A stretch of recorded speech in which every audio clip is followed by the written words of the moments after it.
Abra comigo em Atos dos Apóstolos, capítulo 3, versos 1, vamos fazer a leitura até o verso 10.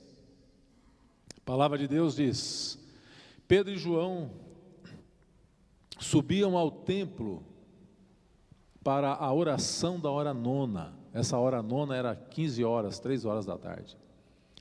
Era levado um homem coxo de nascença, o qual punham diariamente à porta do templo, chamada Formosa, para pedir esmola aos que entravam.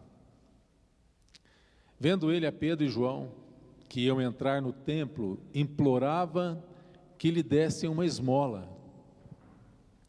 Pedro, fitando-o juntamente com João, disse: olha para nós. Ele os olhava atentamente, esperando receber alguma coisa. Pedro, porém, lhe disse: não possuo nem prata nem ouro, mas o que tenho te dou, isso te dou. Em nome de Jesus Cristo, o Nazareno, anda. E tomando-o pela mão direita, o levantou imediatamente, os seus pés e tornozelos se firmaram. De um salto, se pôs em pé, passou a andar e entrou com eles no templo, saltando e louvando a Deus. Viu todo o povo andar e a louvar a Deus, e reconheceram ser ele o mesmo que esmolava assentado à porta formosa do templo, e se encheram de admiração e assombro por isso que lhe acontecera. Pai, fala conosco nesta noite, edifica as nossas vidas, que a nossa esperança seja renovada e a nossa fé fortalecida, em nome de Jesus Cristo, amém. Glória a Deus. Irmãos e irmãs, o texto relata um milagre acontecendo na porta do templo.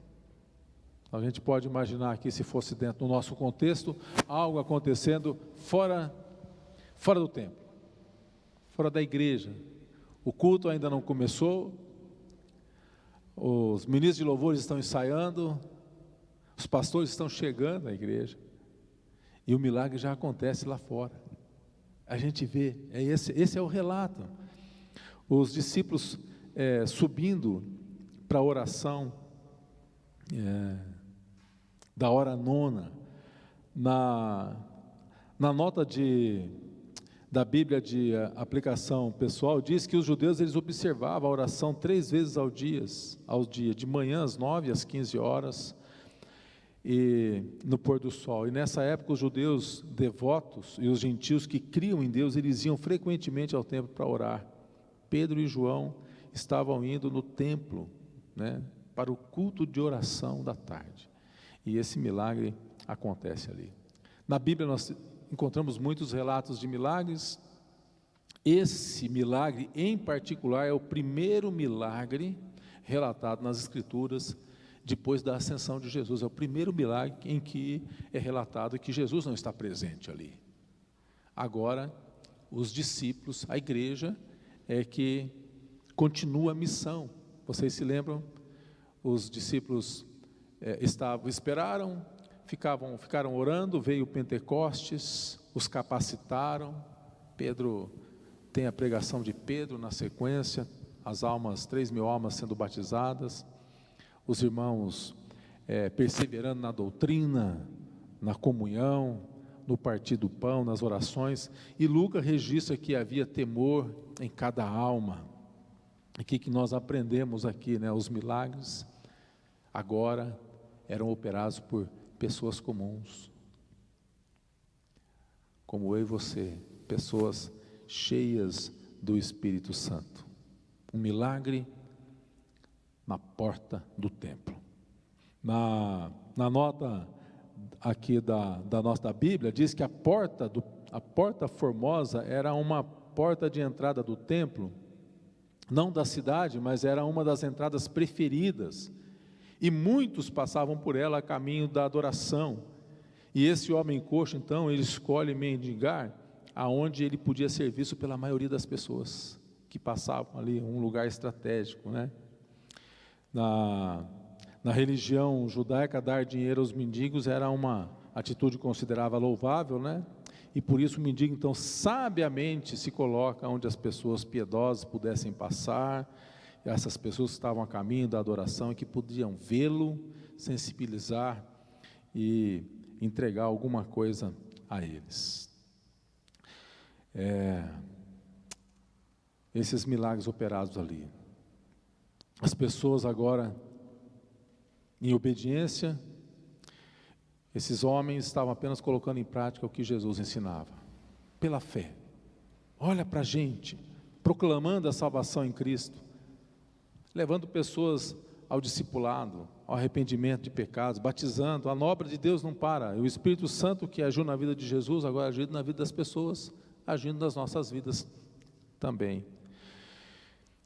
E o Senhor tem feito isso, né? Ele faz isso através da igreja. O princípio que Jesus estabelece é que os discípulos continuariam a sua obra. A obra de Deus, ela continua através da minha vida e através da sua vida. E às vezes a gente acha que porque não temos uma palavra, ou porque não temos um conhecimento ou domínio, muitas vezes, porque achamos incapazes, e às vezes perdemos oportunidades, não é verdade? Moisés, por exemplo, recebe um chamado de Deus para libertar um povo todo, e Moisés, ele fala: Senhor, mas eu não tenho capacidade alguma, eu não sei falar, eu sou pesado.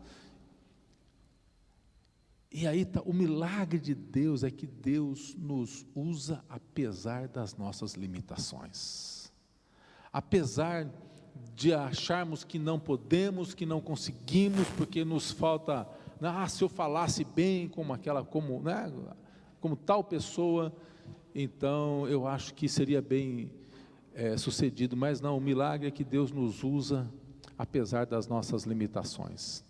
Ele usa as nossas vidas, somos os instrumentos do Senhor.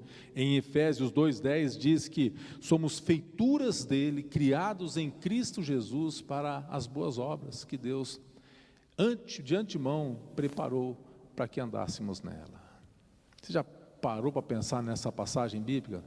Você é feitura de Deus, criado em Cristo Jesus. Somos corpo e criados para as boas obras que Deus já preparou. Deus preparou de antemão. Então você já parou para pensar que amanhã é segunda-feira e que tem obra que Deus preparou? E talvez a obra que Deus preparou talvez levar um pouquinho de esperança para um vizinho. Talvez dar um telefonema para um amigo, ou percebendo alguém que está passando por um luto, por uma dificuldade financeira, por uma enfermidade, e perguntar se ele precisa de uma ajuda, de uma oração, orar com ele, oferecer talvez essa é a obra que Deus tem preparado para você e para mim, no dia, não podemos perder a oportunidade. A oportunidade tem que ser naquele momento, orar, apresentar a pessoa diante do Senhor. Eu gostaria de refletir um pouco com você nessa noite, nas atitudes de Pedro, de João, e deste homem também, desse coxo, né? As coisas que envolvem esse milagre, porque nós somos desafiados por Deus. Somos, quando confrontados pela palavra, que o Senhor possa nos levar a esse nível mínimo de fé, que o Espírito Santo possa sensibilizar os nossos corações, a agirmos e poder sermos, assim, uma referência, ou fazer a diferença naquele momento que Deus quer fazer, em casa, no trabalho, jogando bola com os amigos, em viagem, que a gente possa, fazer a diferença. E eu destaquei algumas coisas aqui para nossa reflexão. Então, veja, o primeiro, a gente percebe aqui no verso 1 e 2, Pedro e João subindo ao templo para a oração, e também no verso 2 diz que um homem coxo era levado diariamente à porta do templo. Pedro, João e um coxo, que subiam diariamente ao templo, no entanto com objetivos, com motivações diferentes, com motivações diferentes. Até podíamos dizer que o objetivo não era tão diferente, porque Pedro e João subiam para orar, subiam para adorar, mas para pedir coisas a Deus. Senhor, fortalece a minha fé. Senhor, me usa como tu queres. Pedir coisas para Deus. E o coxo também era levado ali para pedir coisas para Deus, ou para pedir coisas pelo menos, esperando receber sempre alguma coisa, no caso, obter alguma esmola. Tanto um quanto o outro subiam para pedir. A diferença é que Pedro e João subiam por conta própria, ao passo que o coxo era conduzido por alguém. Pedro e João subiam para buscar e pedir intimidade com Deus. Intimidade com o Espírito de Deus. Ao passo que o coxo, ele ia lá para pedir uma esmola que pudesse sustentá-lo por mais um dia. Enquanto Pedro e João podiam usufruir das bênçãos de Deus dentro do templo, o coxo precisava se contentar a uma vida fora do templo. Muito próximo, mas fora do templo, do lado de fora. Enquanto os discípulos usufruíam das bênçãos que eram derramadas dentro do templo, da palavra que era lida dentro do templo, das orações que eram proferidas dentro do templo, de um tempo de louvor e de doação que aconteciam dentro do templo, enquanto o coxo era obrigado a ficar fora do templo. Os judeus hoje, eles vivem um pouco disso, quando eles vão ao Muro das Lamentações, porque hoje é o mais próximo que eles podem chegar do templo, é ficar ali no Muro das Lamentações. O Renato mesmo podia dar uma aulinha para nós aqui, porque acho que já foi umas 27 vezes lá para Israel, né, Renato? Mas veja, o resultado é que Pedro e João voltavam do templo sempre encorajados, fortalecidos, com sua fé fortalecida, com a sua esperança renovada, ao passo que aquele coxo continuava humilhado, envergonhado, sem esperança de novidade, de vida nova.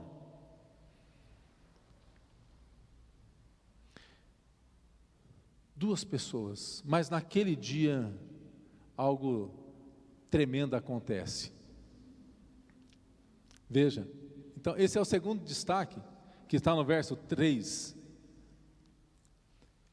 A atitude ousada de Pedro e João é uma atitude que Deus talvez espera de nós. Verso 3: vendo ele a Pedro e a João que iam entrar no templo, implorava que lhe desse uma esmola. E Pedro, fitando juntamente com João, disse: olha para nós. Olha a ousadia desses homens. Olha para nós. Frequentemente nós falamos que as pessoas precisam olhar para Jesus e não para a gente. Não é isso? Mas esses homens não. Esses homens falam assim: olha para nós. Nós somos uma referência do corpo de Jesus Cristo. Você, com todas as suas limitações, com todas as suas incapacidades e capacidades, com todas as suas habilidades, você é uma referência de Cristo. Você e eu somos referência de esperança para o mundo. E eles precisam olhar mais para nós. Porque nós temos a resposta que o mundo precisa ouvir: Jesus Cristo é o Senhor. Esse mundo está perdido e precisa de um referencial. Jesus diz: vós sois a luz, somos o farol. Se a igreja for arrebatada, por isso que a igreja, irmãos, deixa eu dizer uma coisa para você, a igreja é que esse mundo só não está um caos total, porque a igreja está aqui, sendo referência, iluminando, sendo sal, fazendo a diferença. Essa é a nossa missão. E agora veja a ousadia. As pessoas precisam olhar para nós, para perceber a presença de Jesus Cristo, o perfume de Jesus. As pessoas precisam olhar, porque elas estão com os seus olhos voltados para o mundo. O príncipe desse mundo cegou as pessoas, e elas precisam de luz, precisam de vida. Satanás tem utilizado muito mais das mídias para impor o seu plano de perdição. No entanto, a igreja precisa assumir o seu papel de sal e luz neste mundo. Cada pessoa salva por Deus se torna uma referência de graça, de perdão, de superação, da graça de Deus, do amor, da misericórdia do Senhor, do cuidado do Senhor. Os discípulos de Jesus, ao longo da história, todos os discípulos e a igreja ao longo da história fizeram diferença na sua geração. E nós precisamos continuar. A igreja primitiva foi uma referência da reforma protestante. Em Atos capítulo 17, verso 6, nós encontramos um relato. Olha que relato interessante esse. Porém, não os encontrando, arrastaram Jason, contando quem? Paulo, e Silas. Arrastaram Jason e alguns irmãos perante as autoridades, clamando: estes que têm transtornado o mundo chegaram também aqui. Estes que têm. Veja, talvez você esteja recebendo uma promoção de emprego, de trabalho. Talvez Deus esteja nos dando, ou dando a você, oportunidade de conviver com algumas pessoas. E nós precisamos levar essa mensagem que choca positivamente, que leva impacto e que desperta o interesse das pessoas. A igreja, ela continua o seu legado de referência e de esperança. A igreja da nossa geração, ela continua avançando. 1 Coríntios 11, 1, o apóstolo Paulo, ele diz: sede meus imitadores. Ele não está falando seja imitador de Jesus, mas sede meus imitadores, como eu sou imitador de Jesus Cristo. Olha a ousadia que esses homens tinham. Nós precisamos ter essa mesma ousadia, queridos. As pessoas precisam olhar para nós e perceber a graça de Cristo, a esperança da salvação, de perdão, de fé, de que nem tudo está perdido, nem tudo está perdido. O apóstolo Pedro, na sua primeira carta, no capítulo 3, verso 15, diz que nós precisamos santificar a Cristo como Senhor no coração. E devemos estar sempre preparados para responder a todos aqueles que nos rodeiam e que pedem a razão da esperança que há em nós. O povo de Deus é um povo cheio de esperança. A palavra de Deus diz que lá, o próprio Paulo vai falar, muitas coisas vão passar, muitas coisas, no entanto, 3 vão permanecer. Essas 3 marcas da igreja é a fé. Nós caminhamos por fé, é pela fé. A gente não vê, está chovendo, não importa, o sol continua brilhando lá em cima, pela fé.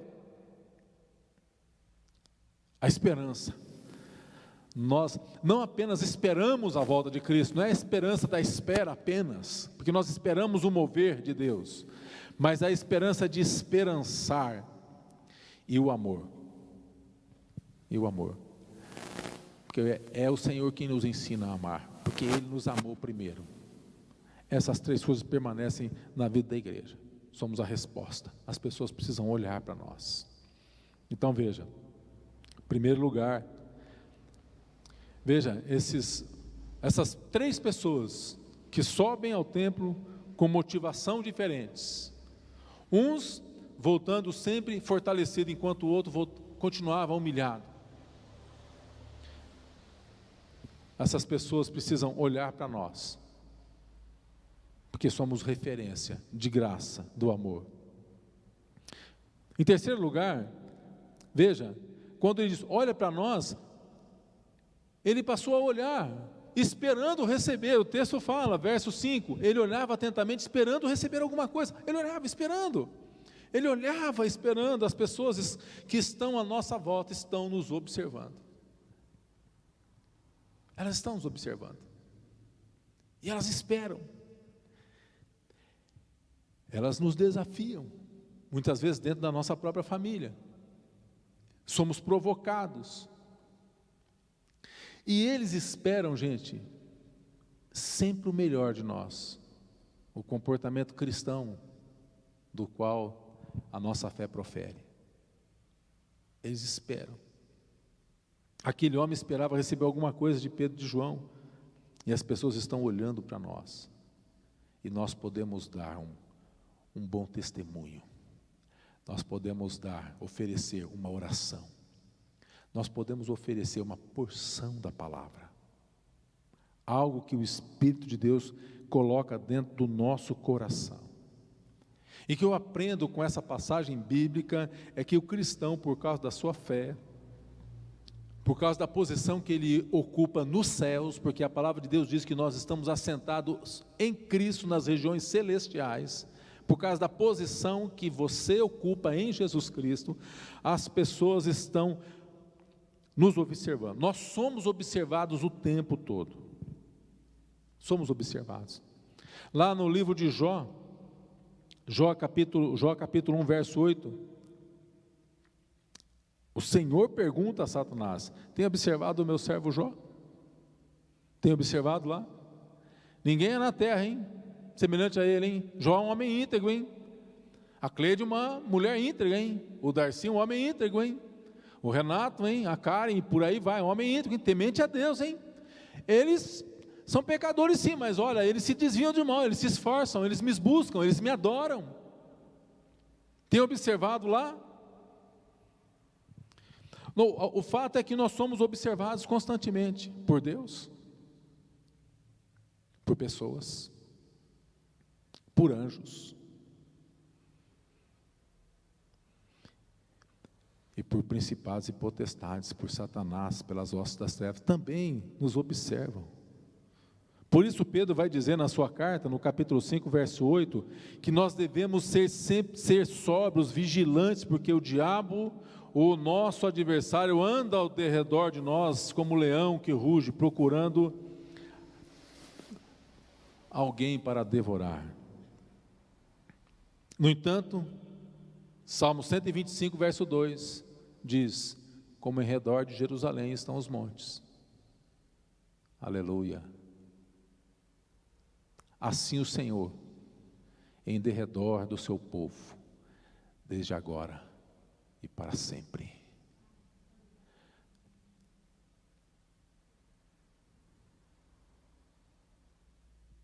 Como em redor de Jerusalém estão os montes, assim o Senhor, em derredor do seu povo.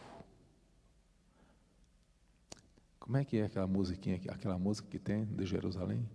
Dos montes? Tem um cântico, não tem? Como em volta de Jerusalém estão os montes, assim o Senhor em volta do seu povo. Autoridade, poder, domínio em suas mãos. E todos esses que nos observam esperam receber algo de nós. Veja, o que você e eu temos que pode interessar as pessoas? Nós temos fé, nós temos testemunho, Nós temos a graça de Deus derramada sobre nós. Nós temos a esperança de Jesus Cristo, a esperança da salvação. Nós temos uma palavra que pode mudar a história de uma vida. O que temos que possa interessar a Satanás? As hostes das trevas, né? Ele está interessado na nossa alma. Ele está interessado em trazer desânimo para a gente. Ele está interessado em produzir um coração rebelde, uma vida infrutífera. Trazer para a gente indiferença espiritual. E o que nós temos para oferecer que interessa à igreja? A igreja espera da gente compromisso, engajamento, zelo, empenho, fidelidade. A igreja espera, a igreja é o corpo de Cristo. E o que nós temos que possa interessar a Deus, senão a nossa fidelidade, a nossa adoração, a nossa atitude de gratidão. Somos observados, olha para nós, olha para nós. Amanhã quando você sair na rua, lembre-se, hein? Quando você sair na rua, ou quando você cruzar aquela porta, pensa que você está entrando dentro de uma porta de elevador. Diz assim, sorria, você está sendo, como é que fala? Como é que fala? Sorria, você está sendo filmado. O tempo todo. Aleluia. Vamos sorrir, vamos exalar o perfume de Cristo. Vamos levar esperança às pessoas. Vamos deixar o inferno frustrado, o diabo furioso. Mas vamos louvar e adorar a Deus. Vamos melhorar a vida das pessoas através do testemunho da obra que o Espírito de Deus há de fazer através da vida da gente. Olha o que esses homens dizem, verso 6. Pedro, porém, lhe disse, porque eles estavam observando, esperando receber alguma coisa. Então ele diz, olha, eu não tenho dinheiro. Eu não tenho prata nem ouro. E eu imagino que nesse momento, talvez aquela pessoa ficou frustrada. Assim como hoje de manhã. Hoje de manhã estava cheio. Não estava cheio, não, estava quase cheio, porque é feriado, né? Muita gente viajou. Mas hoje de manhã, uma pessoa entrou aqui, e o Carlos Bart, com muita educação, o conduziu até a porta. Diz que ele era muito bem-vindo se ele viesse participar do culto. Quando terminou a parte de louvor e oferta, eu fui lá conversar com ele pessoalmente. Perguntei, o que você precisa? Ele falou, eu preciso de dinheiro. Eu falei, olha, infelizmente aqui a gente não vai ter dinheiro para te dar agora, mas você é muito bem-vindo se você vem para louvar e adorar a Deus. Mas se você veio para perturbar, você vai ser convidado a se retirar. E ele veio para perturbar mesmo. Depois ele acabou sendo convidado a se retirar, não é? Mas veja, ele ficou muito frustrado quando eu disse para ele, aqui você não vai ter dinheiro, mas sabe o que eu disse? Eu disse o seguinte, mas você pode vir aqui amanhã, segunda-feira. Duro que eu disse uma mentira para ele, eu não estaria aqui amanhã. Não tem amanhã. Nossa, agora que eu percebi, rapaz. Amanhã nós não temos expediente, mas eu dou expediente toda segunda-feira. Eu já atendi muitas pessoas que vieram na segunda-feira. Eu disse que eu poderia ajudá-la e que eu atenderia com muito bom gosto.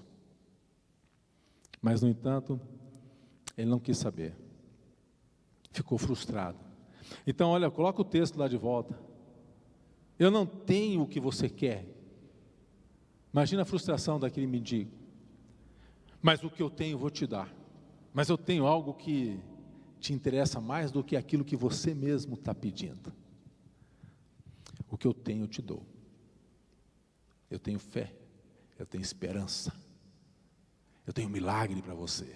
Em nome de Jesus Cristo, levanta. Anda.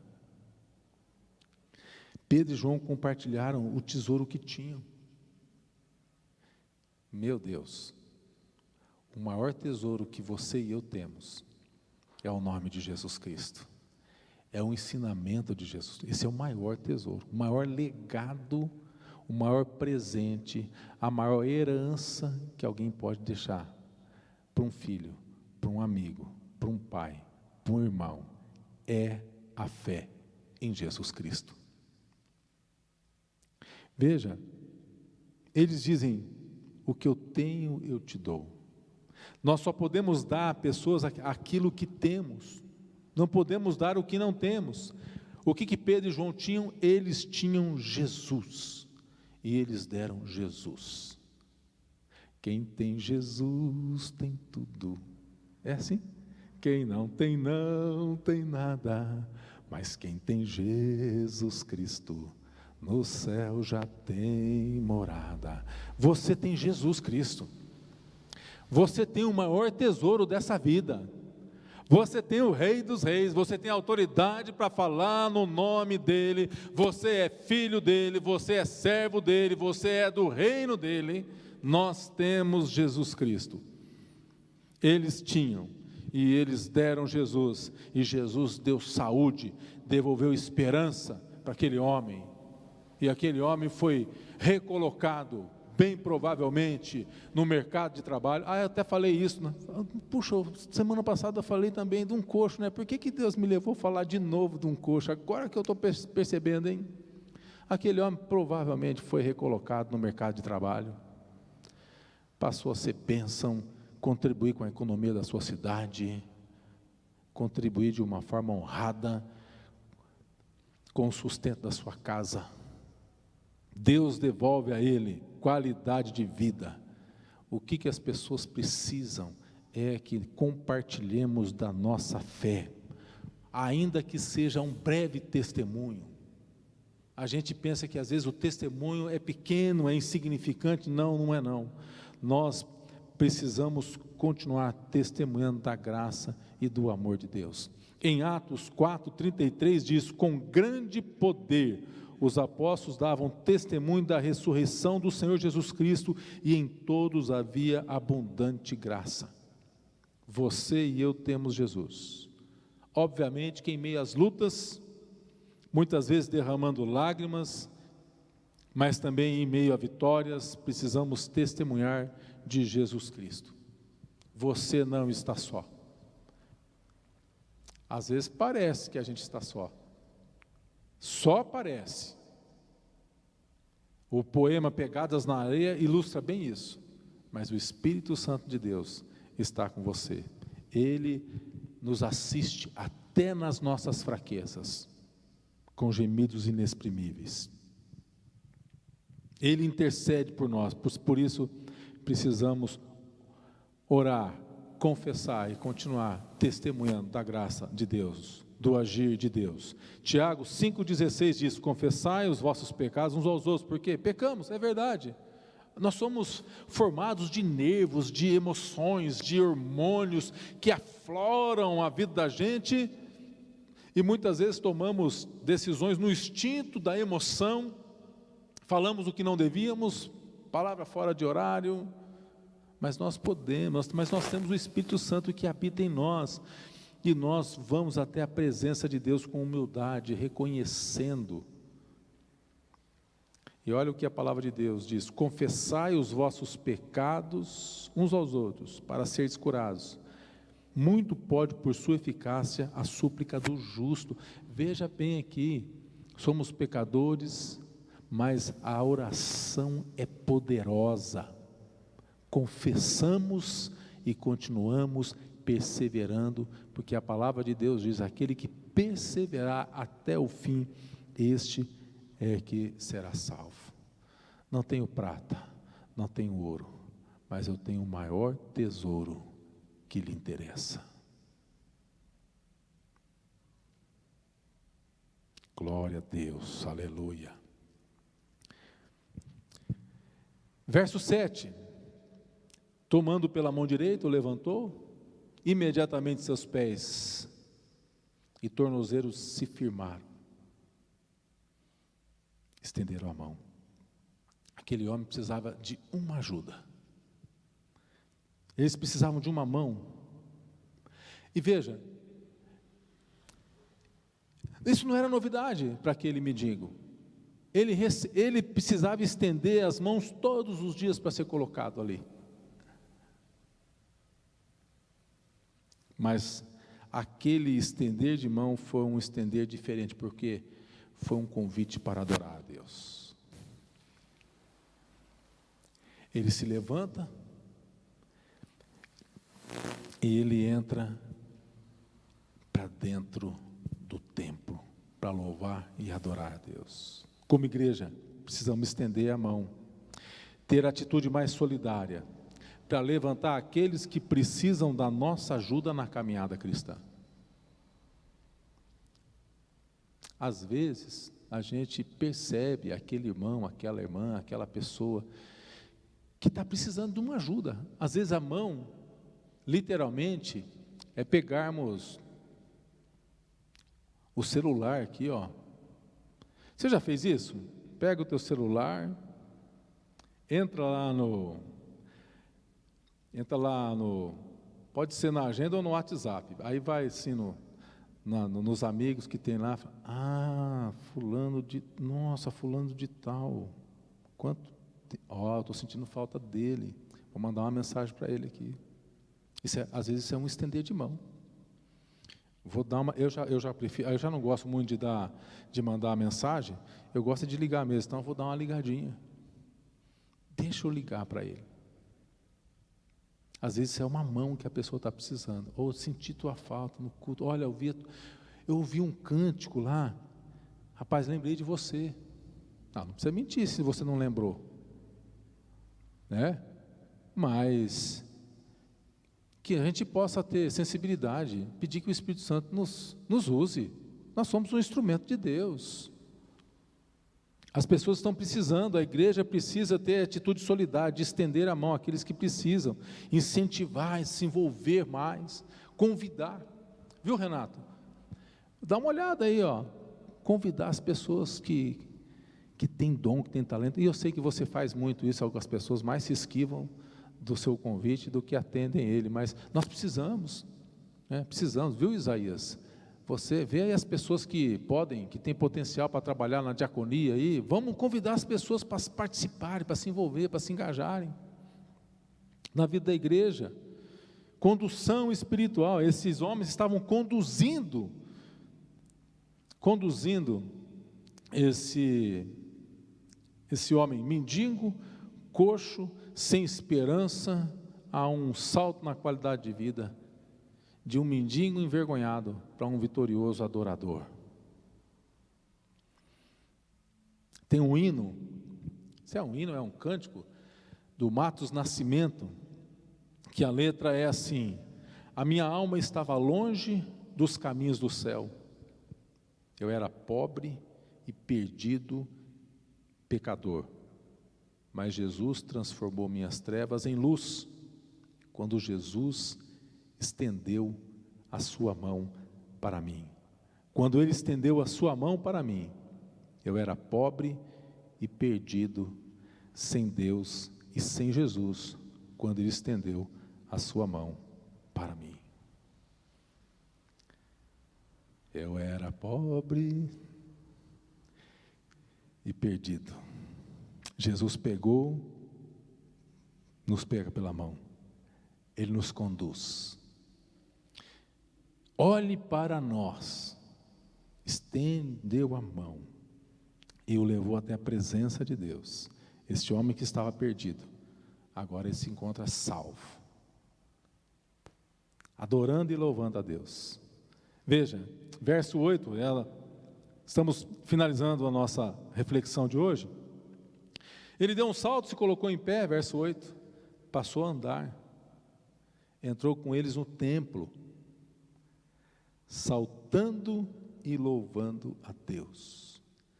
O milagre da salvação. A sua humilhação foi retirada, foi removida. Ele não precisava mais viver se humilhando, pedindo, esmolando. Ele era um adorador. Este homem, ele viveu uma vida toda fora do templo. Agora, ele sofria rejeição, ele era aleijado, ele tinha defeito, não podia entrar, não podia estar. Agora ele tem uma vida nova. É isso que Jesus tem para oferecer para a gente. Vida nova, novidade de vida. Ele agora pode entrar no templo. Ele agora pode adorar a Deus. Essa foi a primeira coisa que ele fez quando foi curado. Ele podia ter feito o que ele quisesse.